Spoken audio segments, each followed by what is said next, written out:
A lot of questions about the blending brushes that I use. These 1.5-inch flat brushes. They're very cheap. You can buy them in any like wall stenciling section of the craft store. These are actually base coating brushes, but obviously I like to use them for my blending. These are actually, I went to the store today and found some. These are Folk Art brand, base coating for base coating large areas, but the softness of the bristles is what I like. So these are what I use for my blending. Now, I do want to point something out. Two things. One, you can see that I've got duct tape on those handles. That's because when you rinse these in water, water seeps down between the handle and this right here, and when you paint, it flops, drips all over the place. So I duct tape them to keep water from storing up inside the metal part. I know there's a technical term for it, but it's escaping me right now. So that's why I have duct tape on it. The other thing I want to point out is you can see how much fatter this one is than this one. That's because this one is new and this one has been conditioned and used. So how my blending technique that I showed you in that tutorial video, it's essential that you fatten out and feather out these brushes in order for that technique to work. It will not work with a thin swished together bristles like that. How I condition it is I just, and see how that works? Do that until those bristles stay like that and don't want to go back again. I just smash them out. And the more you use them, the more feathered they're going to be. Sometimes you can wet them and smash them out like that and then just let them dry. Make sure there's none that are really bent or anything. Kind of straighten them out with your fingers. But if you wet them and smash them and let them dry, and then wet them and smash them and let them dry, eventually it will train those bristles to stay feathered like that, because it's that flat, fat surface that you want for when you go to do your blending, because the wider that is, the more surface area you have at the end of the brush, the easier it's going to be to blend those larger areas. So that's it. I hope that answers your questions about the brushes that I use. Again, they are Folk Art 1.5-inch base coating brushes.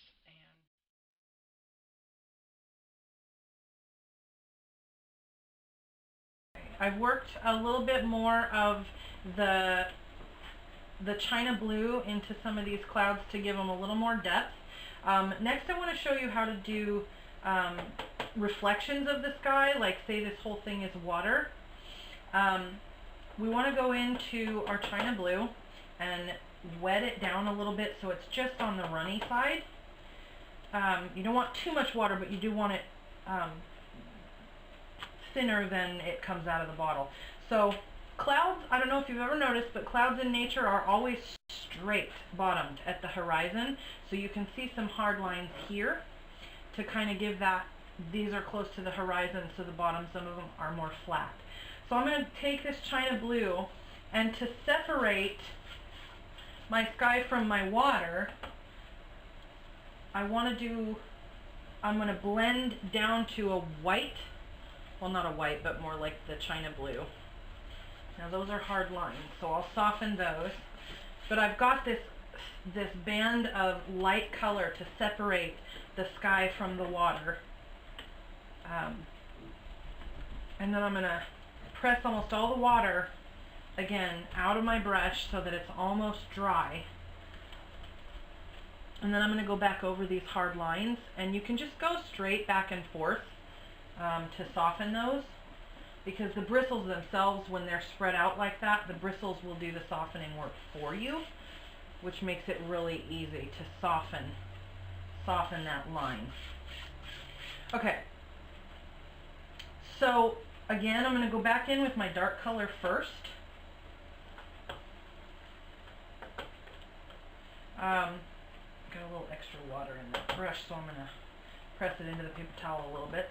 Okay, so my dark you have to just look at basic shapes. As long as the basic shapes in a reflection are close enough, the brain will do the rest. So reflections don't have to be perfect. Some people will take hours turning the canvas upside down and trying to copy every... I used to do that, and then I went, you know what, this is too difficult. So basically just crisscross in, and again, you want lots of paint. Crisscross in your basic shapes.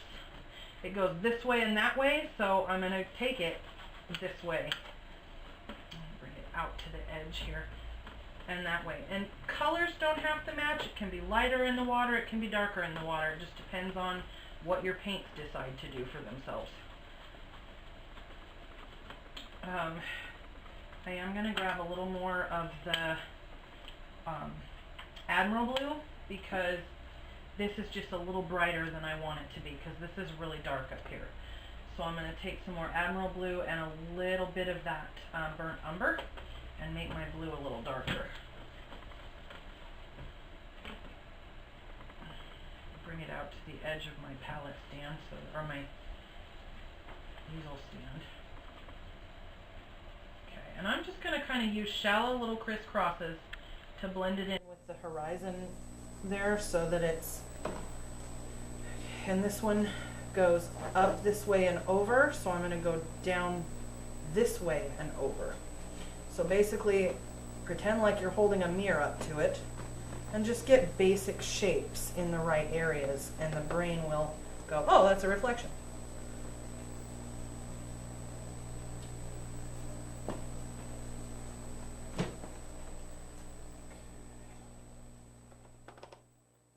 Not quite dark enough down here. And again, remember those little X-shaped strokes. You don't ever, when you're doing water or sky, or when you're blending things like this, never just go back and forth. The back and forth for the water will come later, but right now we just want, it to look, see how the clouds and everything look wispy. That's what we want right now. So that's kind of where we're aiming. Okay. Paints were a little dry on the palette, so I'm hoping it's going to work. So I'm going to go back to this brush, and I'm going to pick up my China Blue. In fact, I need more on the palette because I'm running out. Generous amounts of paint. This is one of the benefits of buying cheap paint. You don't have to be stingy with it. So I'm just going to crisscross. I've got this right here, so I'm going to bring one of those over. I've got this little thing right here, so I'm going to try and match that. Just basic shapes, doesn't have to be perfect. It's going to be too light, I'll have to go back with dark later. But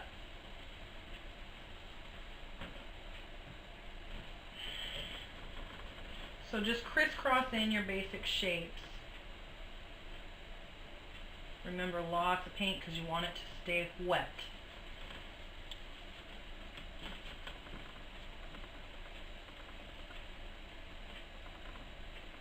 There's this little thing right here. I want to try and get one of those going out there. Dark over here.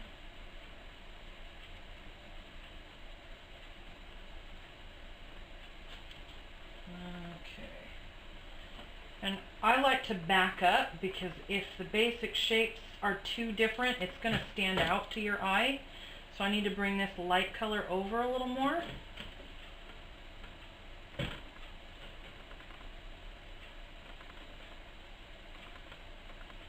Bring some dark into this, because I got that too light. Okay. Now again, we want to use the dry brush. This is why I keep two of them, because I rinsed one and it's damp, and now I can't use it for blending. So I like to keep two of these for that very purpose. In fact, sometimes I wish I had three. So for the water, you want to soften the edges, but you don't want to do too many of these, because water is flat, and if there are any angled brush strokes in the finished product, it makes it look like your water is slanted, and it just erases the effect that it's water. So after we get this done and blended, that's starting to dry a little bit, so I need to have a damp brush, and I'll just soften that with a damp brush.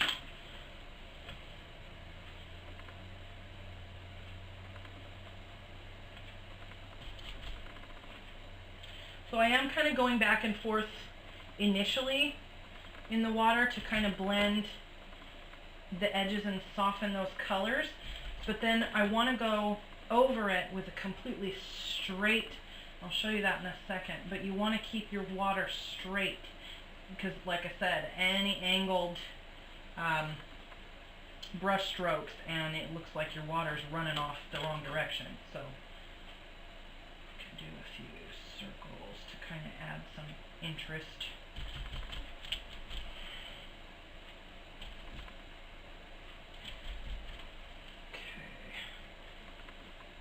Where does that dark go? About like that. And again, it doesn't have to be perfect, because once you add your landscape detail in there, the reflection isn't going to be nearly as, your brain will just say, oh, that's water, and your brain will tell you it's a reflection even if it's not perfect. Okay, so I've got that blended. So now I'm going to wipe all of that paint as much as I can onto a dry paper towel so that I've got almost nothing on my bristles. And I'm going to go from one side, and I'm just going to very, very, very lightly go across. And in fact, I might want to start with the pail and go this way. And you can, if the brush is clean, you can come back this way. You want to keep those strokes as flat and straight as possible. Now you see how I drug dark paint into my light, so I just go back with some swishy motions and blend that right back in where it belongs. And so that's a basic reflection. Once I get the landscape stuff in there, it'll look really good.